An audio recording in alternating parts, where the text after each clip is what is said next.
Bonsoir à tous et bienvenue. Vous nous regardez peut-être sur un téléviseur ou sur un téléphone ou une tablette à l'aide de votre application ou sur YouTube. Peu importe, tous les moyens sont bons pour suivre Monaco Info en principauté ou à l'étranger. Voici le sommaire du jour.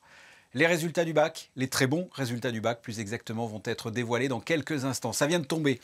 Restez avec nous, nous serons pour développer tout cela avec le commissaire général chargé de la direction de l'éducation nationale, de la jeunesse et des sports, Isabelle Bonal. Ce sont désormais les vacances scolaires. Nous vous proposerons de suivre un reportage sur le centre de loisirs Prince Albert II. Vous y découvrirez les activités proposées pour les enfants de 3 à 13 ans. J-17. Dans à peine plus de 2 semaines, les Jeux Olympiques seront officiellement déclarés ouverts à Tokyo le 23 juillet. Présentation dans cette édition de la délégation monégasque composée de 6 jeunes sportifs.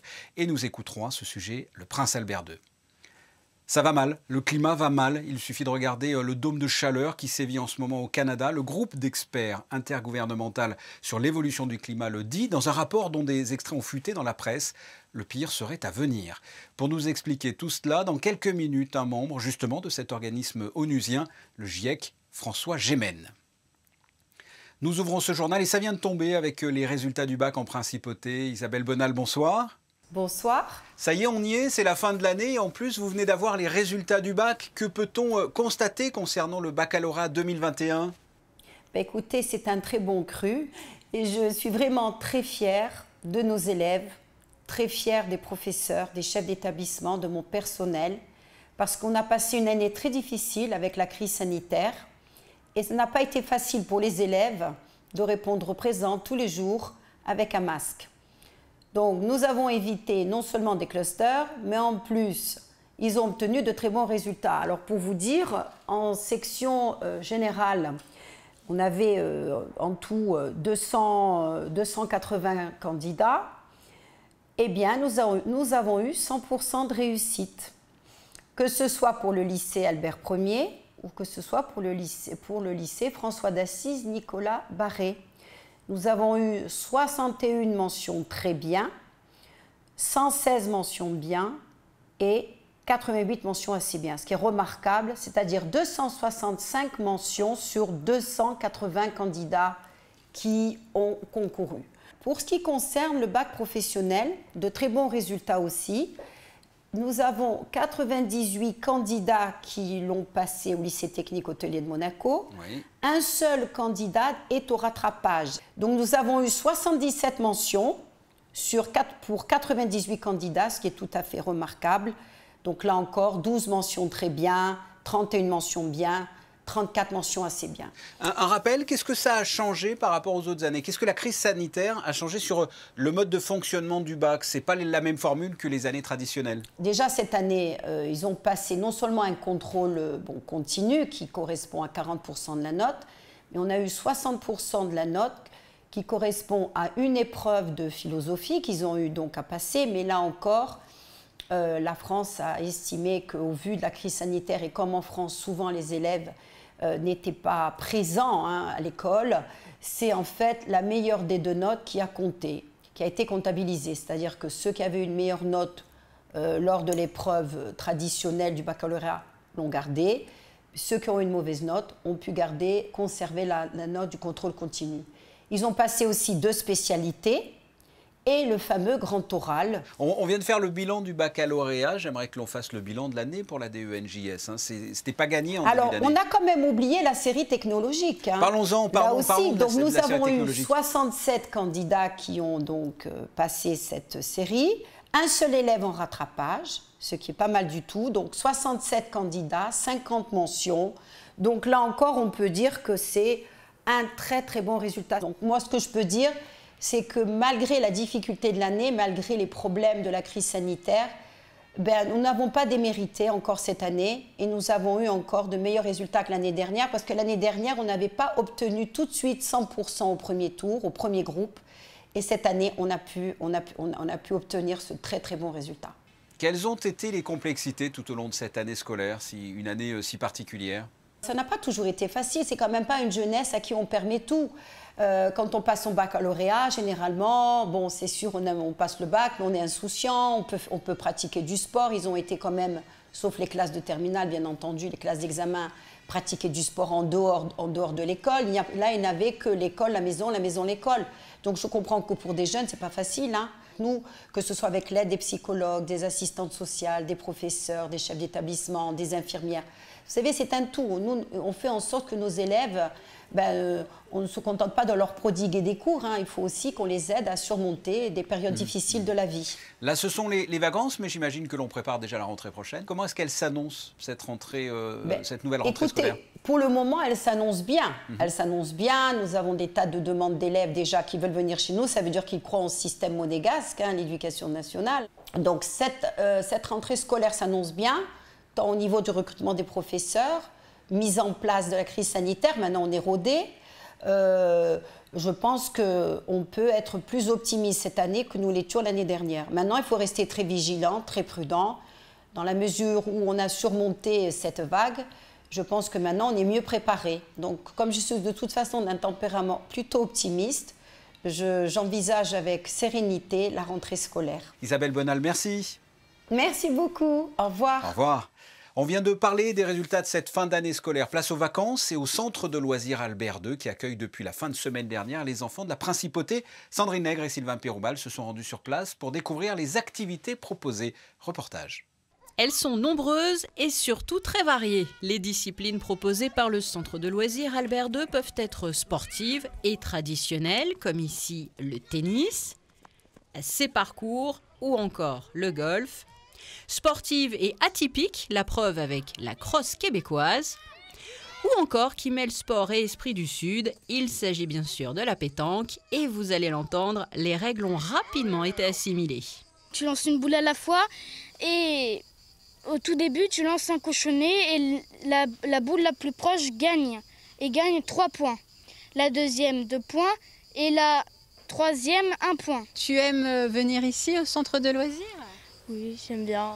C'est parce que c'est sympa, on a des amis, on peut jouer. Dans ce véritable havre de paix sur les hauteurs de Monaco, le centre de loisirs situé sur plusieurs niveaux favorise aussi les activités ludiques et artistiques. Elles sont très diverses, musique, cirque, dessin comme ici lors de l'atelier création d'un tapis de souris, expression scénique, mime et théâtre dans cet écrin, un amphithéâtre de pierre. Sans oublier le mouvement, la danse et la pyrogravure, une véritable alternance d'activités. On essaye absolument d'utiliser la moindre parcelle, ombragée ou ensoleillée, plane ou bien justement au contraire escarpée pour d'autres types d'activités. C'est vraiment le but de la préparation des mois de mai et juin. On essaye vraiment de diversifier les ateliers. Je pense que c'est ça qui fait que les enfants peuvent avoir un certain plaisir de venir ici parce qu'en effet, on essaye d'être variés. Dernier exemple en date de cette diversification et de cette recherche perpétuelle d'activités, l'atelier potager avec cette spécialiste arrivée il y a tout juste un mois. Ici, le quotidien proposé aux enfants est le fruit d'un travail collectif, d'équipe, avec des personnes du centre, des brevets d'État. Et dernière preuve qu'ici, on se sent bien, un signe qui ne trompe pas, les cigales ont élu domicile. Le centre de loisirs Albert II est destiné aux enfants de 3 à 13 ans. Ensuite, possibilité pour les adolescents de poursuivre cette alternance d'activités sportives et artistiques avec le passeport culture. On connaît les noms des athlètes qui représenteront la Principauté aux prochains Jeux Olympiques de Tokyo. La délégation a été présentée hier au soir au Yacht Club de Monaco en présence du Prince Albert II. Émilie Rousseau, vous avez assisté à cette présentation. Ils seront 6 monégasques à porter haut les couleurs de la Principauté au Japon. Oui, Fabien, vous venez de le dire, ils seront 6. Parité entièrement respectée. 3 filles, 3 garçons. Point commun de tous ces athlètes, ils vont connaître leur première Olympiade à Tokyo. La présentation de la délégation a été ponctuée par l'annonce du porte-drapeau par son Altesse Sérénissime, le Prince Albert II. Alors, qui emmènera cette délégation au Japon? La réponse dans ce reportage réalisé avec Serge Prémont. Le rôle du porte-drapeau est un rôle confié à un ou une athlète qui s'est distinguée par ses résultats et ses performances. Pour les Jeux Olympiques de Tokyo, son Altesse Sérénissime, le Prince Albert II, a souhaité confier cette mission à une sportive qui a obtenu sa qualification directe pour les Jeux en mars dernier, la pongiste Xiao Xingyang. C'est un grand honneur pour moi personnel. Je suis très très contente. Franchement, merci qui m'a donné cette chance. Je suis vraiment très très contente. 5 autres athlètes auront l'honneur de porter les couleurs de la principauté au pays du soleil levant. Charlotte Afria en athlétisme, Cédric Bessy en judo, Quentin Antonielli en aviron et Claudia Verdino et Théo Duruen en natation. Mon rêve, c'était de pouvoir participer aux Jeux Olympiques. Aujourd'hui, j'y suis. De pouvoir participer et de représenter les couleurs de mon pays, c'est quand même... je suis très honorée et je suis très contente de pouvoir participer. Les JO est la compétition la plus importante de toutes les compétitions qu'il y a. Donc c'est quand même incroyable d'y participer à si jeune âge que le mien. Et il faut du coup, quand on y sera, il faut donner le meilleur de soi-même. C'est un plaisir, c'est un soulagement aussi. Et j'espère pouvoir faire quelque chose de beau sur place. Reportés d'une année en raison de la crise sanitaire, les Jeux de Tokyo se dérouleront dans des conditions particulières. Les athlètes seront régulièrement testés sur place. L'incertitude plane sur la présence de spectateurs japonais sur les sites. Mais les Jeux restent les Jeux avec leurs valeurs. Je m'attends à avoir une ambiance un peu particulière, mais après, je pense pas que ça va trop impacter. Et j'espère juste que les Jeux ils seront tout autant prestigieux que s'il y avait pas le Covid. On a des applications à télécharger, des applications qui nous géolocalisent et sur lesquelles on va devoir rentrer tous les tests PCR qu'on va devoir passer tous les jours. Donc ça rajoute un peu de stress à la compétition parce que forcément on sait que si à un moment quelqu'un qu'on a croisé ou notre coach ou nous on est testé positif, on peut potentiellement sauter de la régate. Donc ça va être assez tendu et je pense que personne ne va vouloir prendre de risques là-bas. La crise sanitaire n'aura pas freiné la principauté à envoyer une délégation à Tokyo. Depuis 1920 d'ailleurs, Monaco est représenté à des Jeux d'été. Cette nouvelle participation s'inscrit donc dans une belle continuité. Tokyo donc qui accueillera pour la deuxième fois de son histoire les Jeux Olympiques. Mais cette année, le contexte particulier rendra cette Olympiade unique. Comme le prince Albert II l'a exprimé dans son discours, ces Jeux sont le symbole de l'espoir pour un retour progressif à une vie normale. Je vous propose de l'écouter, il est au micro d'Émile Rousseau. Ce seront des Jeux très difficiles, très compliqués d'un point de vue restrictions sanitaires. Mais ça, on le savait depuis le départ. Mais en tout cas, je suis très fier de présenter cette délégation, très fier de nos athlètes, ceux qui se sont qualifiés, mais les autres qui soit ont tenu des invitations, soit ont montré déjà des qualités et peuvent être présents au titre de l'universalité. Je crois que c'est formidable. Je crois que c'est la première fois qu'on a une équipe à parité comme cela. Et je compte beaucoup sur leur état d'esprit, sur leur enthousiasme et sur leur volonté de participer pleinement à ces Jeux. Première date à retenir de ces Jeux Olympiques, le 23 juillet, avec l'entrée en compétition du rameur Quentin Antonielli, soit le même jour que l'ouverture des Jeux Olympiques. Christine Datomel, bonsoir. On sport toujours, mais pour la saison prochaine, l'AS Monaco Basket vient d'annoncer la signature d'un nouveau joueur. Oui Fabien, il s'agit du pivot international français Jerry Boutsielé, âgé de 28 ans et mesurant 2,07 m. Le basketteur en provenance du Limoges Cercle Saint-Pierre a terminé 5e meilleur rebondeur de Jeep Elite lors de la saison passée. Le joueur rejoint donc les rangs des hommes de Coach Z et en arrivant à Monaco, Jerry Boutsielé a déclaré, je cite, « La proposition de Monaco était la plus passionnante sportivement, celle qui me correspondait le plus. Quand on commence à goûter à l'Europe, idéalement, on aspire à disputer l'Euroleague. » Un minibus dessert dorénavant la plage du Larvoto, Christinda.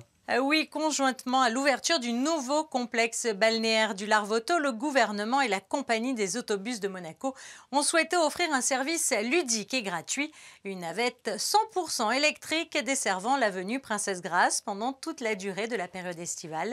D'une capacité de 22 places et en service tous les jours de 10h à 19h, ce minibus passe toutes les 15 minutes et relie le rond-point du Portier au rond-point du Monte-Carlo Bay, une boucle qui permet ainsi de faciliter les accès à la plage depuis les parkings publics situés à proximité. Des panneaux solaires ont été posés sur le toit du CSM ce matin. Oui, effectivement, 443 modules photovoltaïques de dernière génération ont pris place sur la toiture du centre scientifique de Monaco. 987 mètres carrés au total ont été recouverts par ces panneaux solaires afin d'éviter bien sûr les gaz à effet de serre tout au long de l'année et permettant surtout au CSM une autosuffisance énergétique estimée à plus de 25%.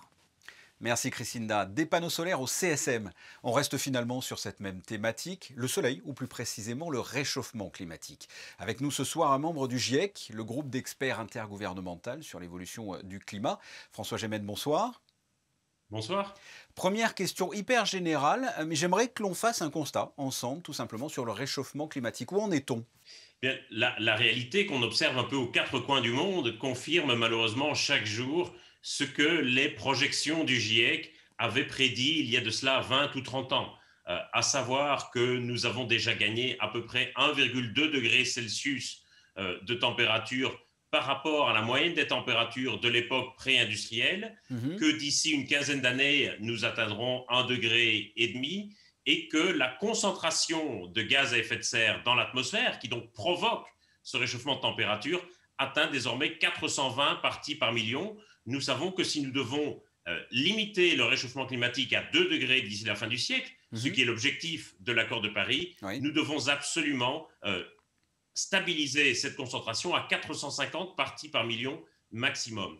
Et donc cette augmentation de température produit aux quatre coins du monde toute une série de phénomènes extrêmes, qu'il s'agisse de sécheresse, qu'il s'agisse d'inondations lorsque les précipitations abondantes tombent sur un sol asséché, qu'il s'agisse de hausse du niveau de la mer ou qu'il s'agisse d'épisodes de forte chaleur, comme on en assiste de plus en plus régulièrement en été. Et le pire est à venir, selon vous, du coup ? Il est certain que dans la mesure où le climat réagit avec retard aux émissions de gaz à effet de serre, il est certain que le pire est à venir. Les effets du changement climatique que nous observons aujourd'hui ne sont pas le résultat de nos propres émissions de gaz à effet de serre, mais sont le résultat des émissions de gaz à effet de serre de nos parents et de nos grands-parents.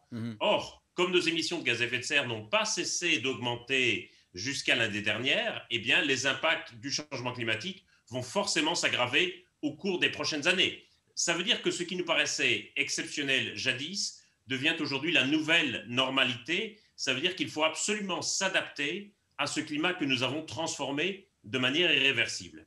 Avec un exemple très concret, le Canada en ce moment et ce dôme de chaleur, en principe on bat des records de froid, là ce sont des records de chaleur, c'est incroyable, ça vous étonne ou pas du tout ?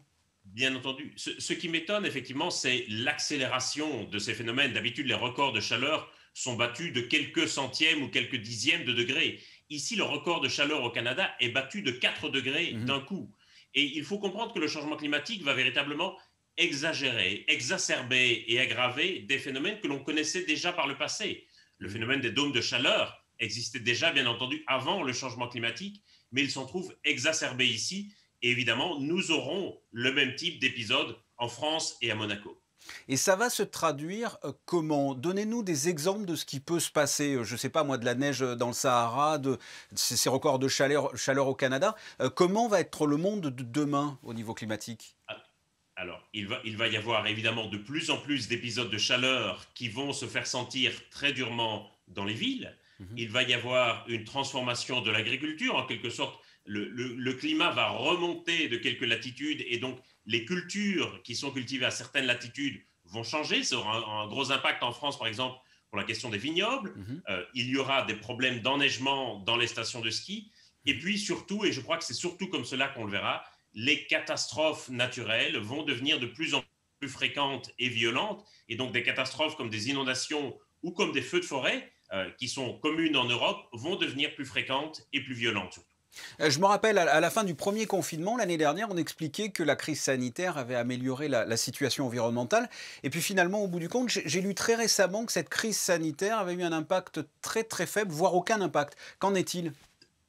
Très très limité. Si on regarde nos émissions de gaz à effet de serre, les émissions de gaz à effet de serre au cours de l'année 2020 ont baissé de 7%. C'est-à-dire que c'est la première fois depuis très longtemps que nos émissions de gaz à effet de serre connaissaient une baisse. Le problème, c'est que d'une part, cette baisse est largement insuffisante et que surtout, c'est une baisse que nous avons subie, bien entendu. C'était le résultat des mesures de confinement et personne ne souhaite que ces mesures soient encore en place à l'avenir. Alors on a fait jusqu'à présent un constat, mais quelles sont les solutions? Que doit-on faire? Qu'est-ce que les États doivent faire avant qu'il ne soit trop tard? Si ce n'est pas déjà trop tard. Alors, j'ai envie de dire qu'aujourd'hui, un des leviers principaux, c'est la question des finances et des investissements. Aujourd'hui, il y a encore énormément de projets qui investissent dans des énergies fossiles, et j'ai envie de dire que tant qu'il y aura de tels investissements, environ 6% du PIB mondial qui continuent à être réalisés dans les énergies fossiles, on ne pourra pas véritablement s'extraire des énergies fossiles. Au cours des dernières années, on a beaucoup mis l'accent sur les petits gestes et les changements de comportement individuels. Il faut réaliser que même si nous vivions tous comme Greta Thunberg, nous ne réduirions les émissions que d'environ 30%. Ça veut dire qu'il faut faire bien davantage, et ça veut dire que ça ne peut pas être une question uniquement de choix individuels, ça doit être aussi un enjeu de choix collectifs, politiques ou entrepreneuriaux. Pour conclure, vous êtes optimiste sur l'avenir ou pas du tout? Je dirais que je suis modérément optimiste. De toute façon, il faut bien se dire que c'est une question qu'on n'a pas le luxe de se poser. Les passagers qui étaient sur le Titanic ne se demandaient pas s'ils étaient optimistes ou pessimistes quant aux chances de s'en sortir. Cela étant dit, je dois dire que je suis un peu plus optimiste maintenant que je ne l'étais il y a 3 ou 4 ans. Et je suis davantage optimiste en ayant vu les mobilisations des jeunes et en ayant vu comme le changement climatique était désormais devenu un enjeu politique, un enjeu de choix politique. Évidemment, c'est une période difficile parce qu'il va y avoir des controverses et des tensions sur ces choix à poser, mais il est très important que nous y soyons enfin arrivés. Ouais, important qu'on y arrive. François Gémen, merci. Merci à vous. On vous retrouve, Crescinda, pour la suite de l'actualité en bref. Spectacles, concerts, conférences, films, le Théâtre du Fort Antoine propose pour cette saison une programmation riche et variée. Au programme jeudi soir, un concert sera donné par le Quatuor Diotima du Printemps des Arts à 21h30. Tout semble opposer la légèreté du 6e Quatuor que Schubert a écrit à l'âge de 16 ans et la démesure du Quatuor opus 130 de Beethoven composé au crépuscule de sa vie. Mais ces deux chefs-d'œuvre ont pour valeur commune leur sens de la surprise et de l'inattendu. 2 siècles après leur création, ils étonnent toujours et continuent d'émouvoir. C'est ce que vous propose le Quatuor Diotima jeudi soir. On prend de l'altitude avec un bol d'air frais pour les Sérénissimes de l'humour. Et oui, les Sérénissimes de l'humour s'exportent à Valberg vendredi soir. Sébastien Marx, Yann Guillarme, Denis Maréchal et Vanessa Caillot se donneront en spectacle sur le lac du Sénateur.